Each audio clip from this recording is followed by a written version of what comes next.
औरत दर्द निवारक दवा लेने के लिए एक नशे के सौदागर के पास पहुंची, लेकिन उसने देखा कि सामने वाला नशे में इतना डूब चुका है कि उसकी मानसिक स्थिति बेहद असामान्य हो गई है। चारों ओर बस वही दोनों थे, लेकिन नशेड़ी को ऐसा लग रहा था जैसे पूरा घर लोगों से भरा हुआ हो। फिर अचानक ऐसा लगा मानो किसी ने उसका गला दबा दिया हो। औरत घबराकर उसकी मदद करने दौड़ी, लेकिन उसी समय नशेड़ी अचानक शांत हो गया, सिर घुमाया और एक बेहद अजीब मुस्कान दिखाई। औरत डरकर पीछे हट गई। तभी एक और भयानक दृश्य हुआ। नशेड़ी ने पास पड़ी कांटेदार तार उठाई और बार बार अपने चेहरे पर मारने लगा, जब तक कि खून से उसका चेहरा पूरी तरह धुंधला न हो गया और उसकी सांसें थम न गईं। औरत डर से कांप उठी। वह पुलिस को बुलाना चाहती थी, लेकिन यह सोचकर कि वह खुद दवा खरीदने आई थी, उसने डर को निगल लिया और वहां से भागकर घर लौट गई। लेकिन उसी पल से अजीब घटनाएं शुरू हो गईं। सबसे पहले उसे एक अजीब मैसेज मिला, क्या तुम नशेड़ी के पास गई थी? फिर जब वह मेकअप कर रही थी, उसने अचानक आईने में नशेड़ी को अपने पीछे खड़ा देखा, लेकिन जैसे ही उसने पलटकर देखा वहां कोई नहीं था। तभी कुछ और भयानक हुआ। आईने के अंदर खड़ा व्यक्ति पलटा और अपना मुंह खोल दिया। अगले दिन एक फैन मीटिंग में एक लाल कपड़े पहने शर्मीला सा आदमी अचानक सामने आया, लेकिन जैसे ही फोटो खींची गई उसका चेहरा तुरंत बदल गया और उसने असली डरावनी शक्ल दिखा दी।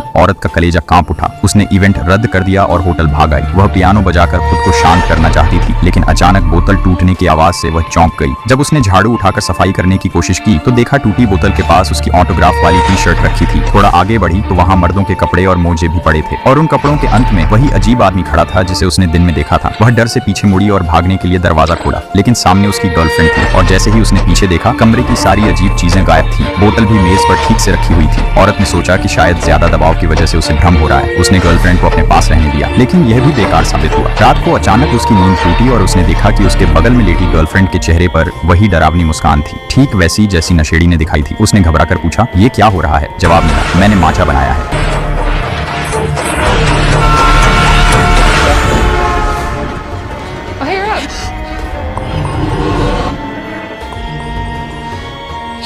What the fuck is happening? What do you mean? I made matcha. अगले दिन वह बड़ी मुश्किल से मीटिंग में पहुंची, लेकिन भाषण देते समय उसने देखा कि शब्दकोश के सारे अक्षर उलझे और अजीब हो गए हैं। वह बाहर झील के किनारे गई, लेकिन वहां और भी डरावनी चीज हुई। उसने भीड़ में उसी मरे हुए नशेड़ी को देखा। वह मुस्कुराते हुए उसकी तरफ बढ़ रहा था। औरत के पैरों में जान न रही। उसने आंखें बंद कर ली, लेकिन जब खोली तो वहां सिर्फ कुछ शेयर होल्डर खड़े थे। उसकी माँ उसे संभालने आई, लेकिन उसकी आंखों में माँ का चेहरा नहीं बल्कि खून से लथपथ नशेड़ी नजर आया। घबराकर उसने उसे मारने की कोशिश की, लेकिन धक्का लगने से उसकी माँ मंच से नीचे गिर गई। अब वह पूरी तरह टूट चुकी थी। वह होटल भागी, सारे लाइट्स जला दिए, सामान बांध लिया। उसने ठान लिया था कि वह अपनी गर्लफ्रेंड को ढूंढेगी और इस नए शैतान को हरा देगी, लेकिन जैसे ही वह बाहर